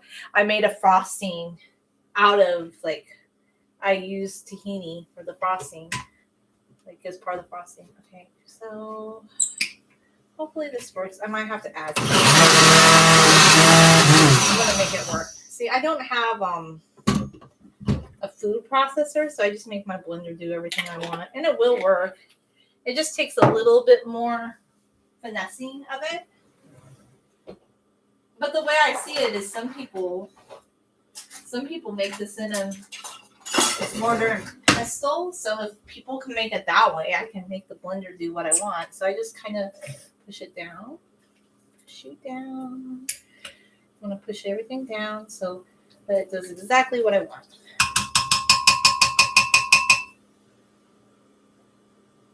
Yeah, these are fresh peppers from my mom's garden. Like she dries them for me.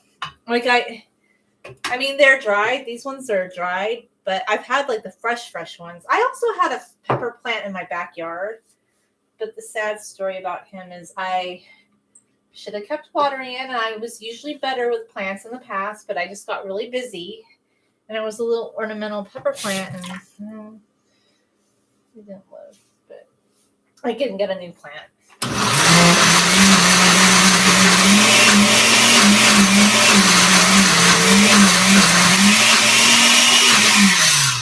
I just keep going back, and I go in a little bit more, and I make it do what I want. I just kind of like tap it down. I'm like, come on, you know you want to puree.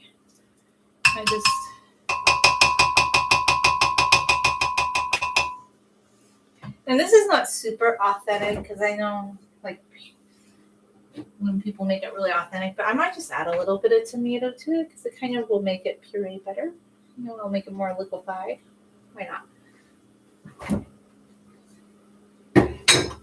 That's just how I kind of do it. I kind of just play around with it. Yeah, I love my mom's garden. This year, I used to have all these apples. Like on my videos, if people ever ask me about the apples, it's because I had bowls and bowls of apples. I've done some live streams before because I love apples. But this year, due to the drought, it just seems like the trees didn't produce any apples. So, and then I said, well, what about pears? And they didn't really produce. I think they produced a little bit of pears, but this just was not a good year for pears and apples up in the mountains, I guess. Like here in Southern California, not enough rain.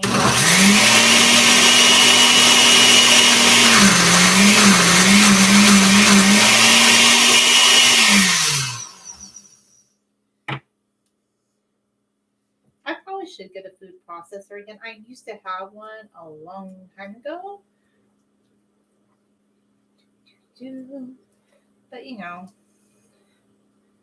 honestly, you just can't be bothered to buy another appliance.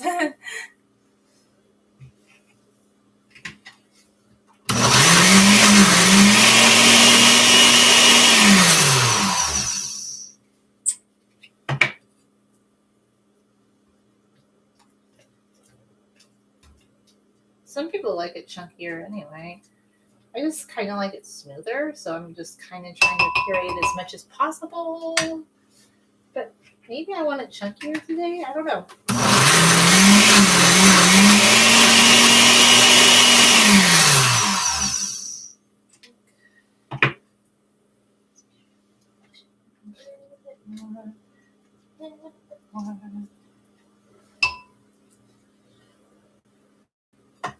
Always add a tiny, like I don't want to go crazy.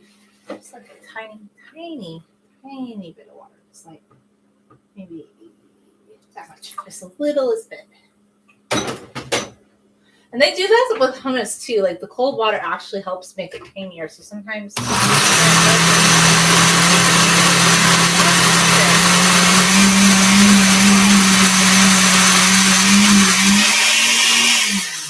Yeah, now it wants to puree more. That's good.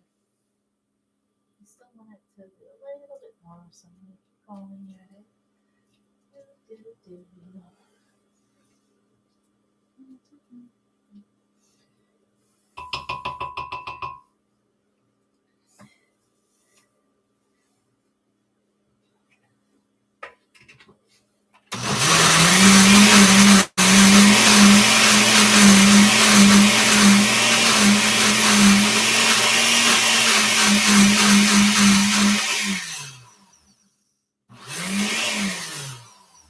Maybe one more.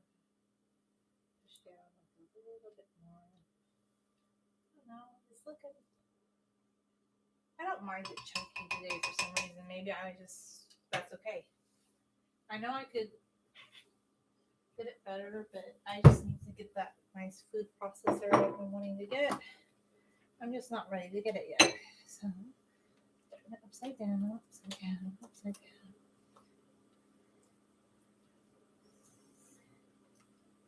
Like when I've done some like cooking videos, I've sped up this part because it's just cumbersome to get it all out at once. So maybe I'll just get a little bit out for right now. And I can get the rest out later. I don't want to waste that part. That's weird. Water just floods. Same thing. It just came out.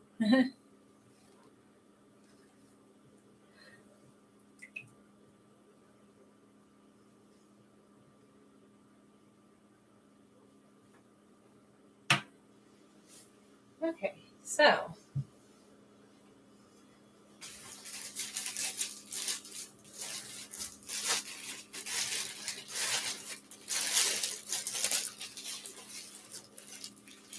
I think I'm gonna have another piece of pita bread with it.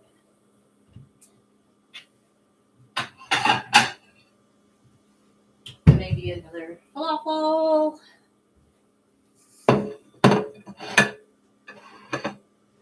And maybe some tahini. Bringing everybody back out. Because why not?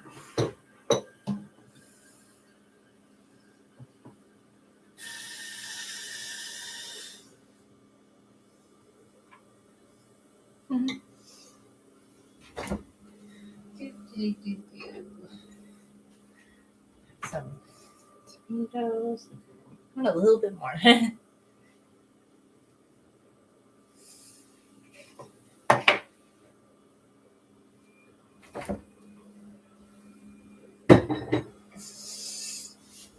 All right. Try some of the baba ganoush. It was really good.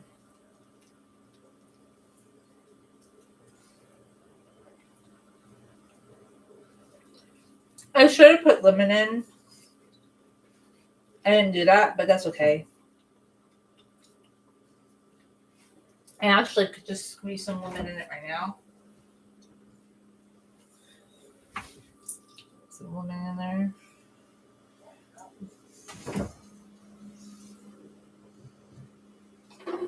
And I was going to put some garlic in too, but I didn't get that. Some garlic powder in there.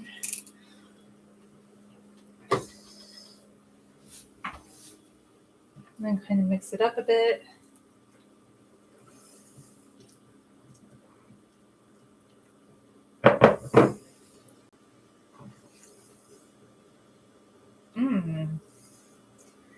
That's really yummy looking to me.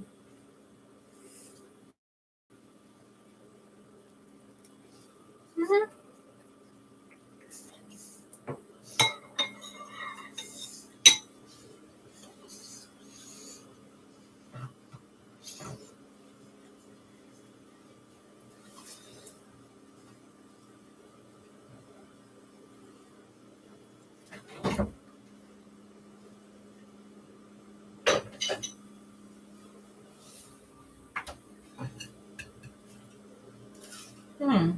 Mm-hmm.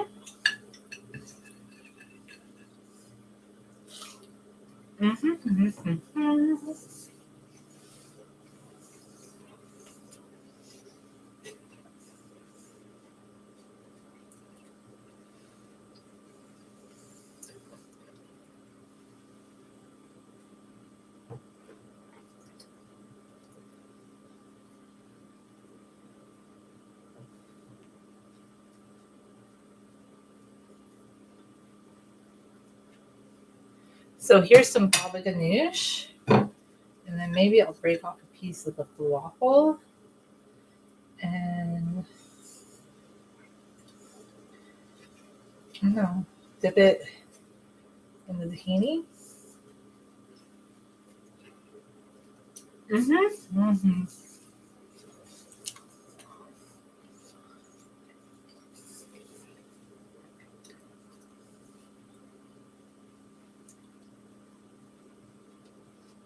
Mm-hmm.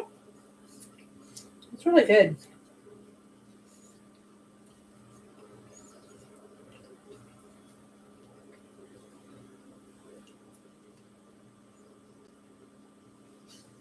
Mm-hmm.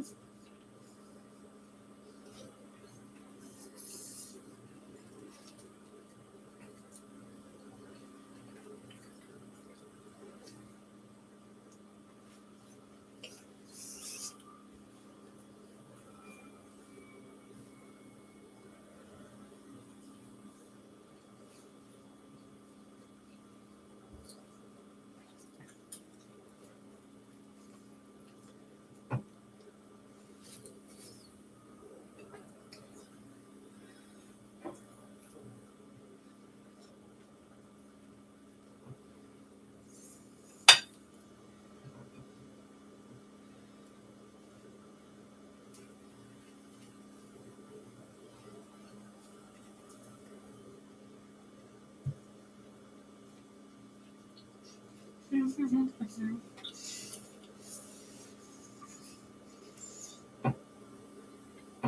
This is not the fanciest way to eat it, but I don't know. I'm just having fun with it.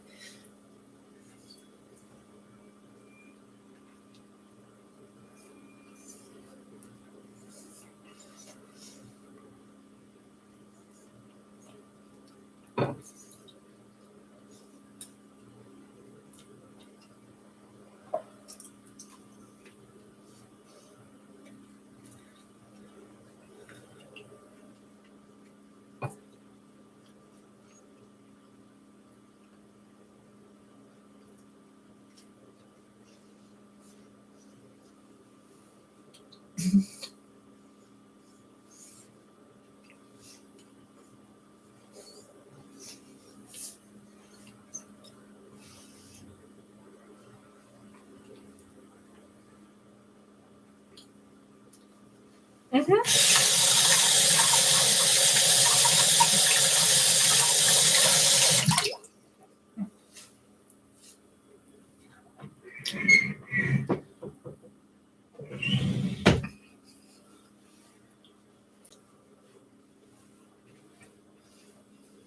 So that was kind of freestyle, Middle Eastern vegan inspired, or Middle Eastern vegan inspired. It's not super authentic. Like I just make it the way that I want that day. So I have some of my baba ganoush, which is yummy. And then I have the remnants of my falafel, my little salad, and I'm going to. Oh, I want to show you guys something before I end that might give you some ideas, like about how you could just make Middle Eastern cuisine.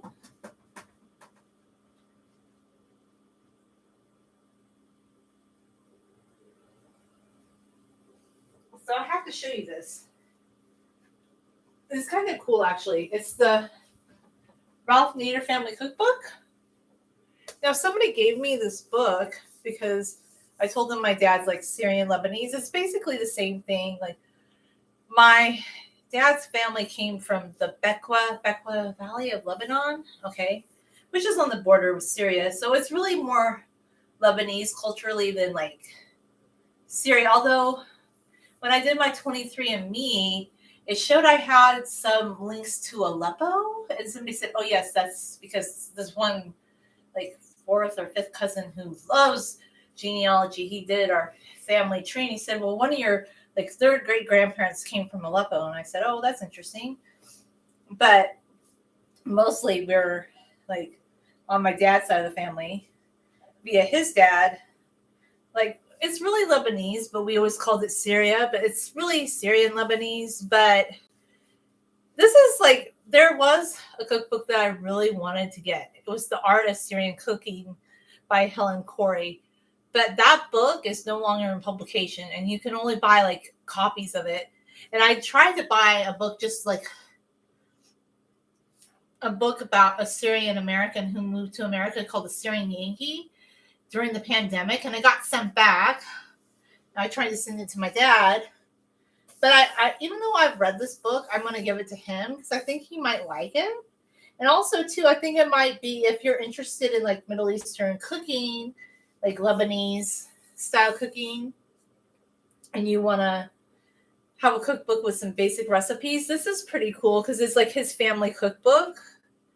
So basically, a lot of these recipes are just based on things his mom.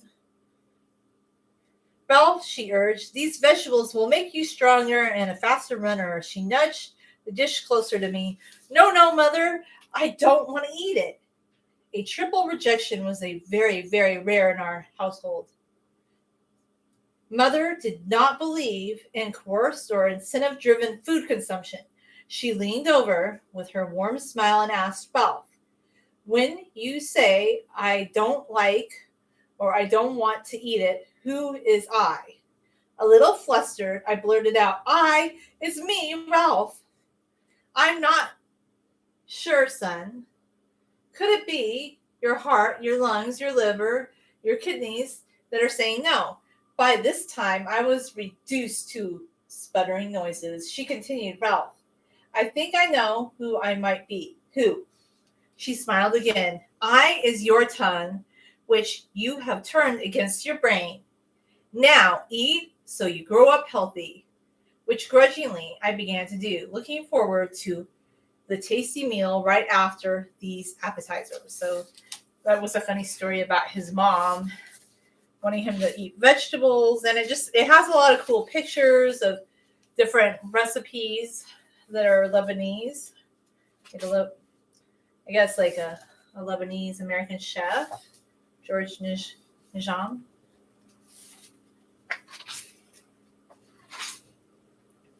Hummus and tahini. It has a lot of basic recipes. Ooh, look at this. Baba ganoush. So like his recipe for baba ganoush is 2 medium eggplants, 3 cloves of garlic, tahini, lemons. He adds radishes to his, parsley. That's interesting. My dad loves radishes. And I've noticed there's a lot of radish recipes actually in Lebanese and Syrian cooking. But my dad has an obsession with radishes. And I think it might have something to do. Oh, here are some falafel.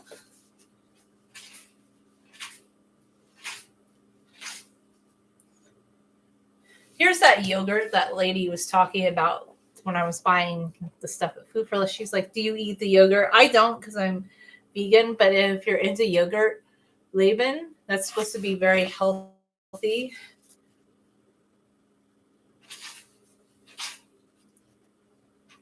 Now, this is different, but my dad's favorite dish was Midera, Majedera.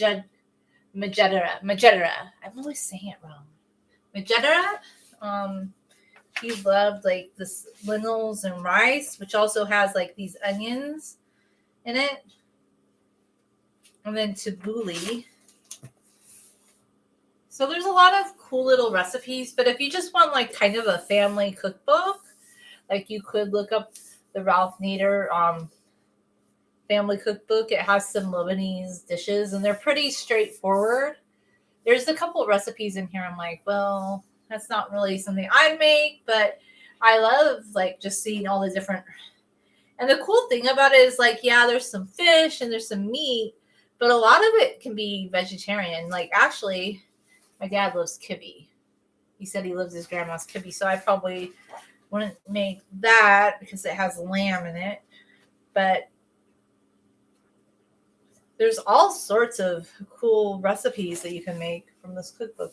So if you want like some Middle Eastern cooking ideas, the Ralph Nader cookbook, or I've been wanting to get my hands on the Helen Corey's the Syrian cooking, the art of Syrian cookery. I think that's what it's called. However, that book's out of publication, so I don't know where you'll find it. But honestly, just how I cook these days or get ideas, I just go on Google. You could just type in whatever dish you want to make and do a search, and you'll probably find what you're looking for. So that might be the easiest way, is just using good old Google. Anyway, thanks for watching and have a good night.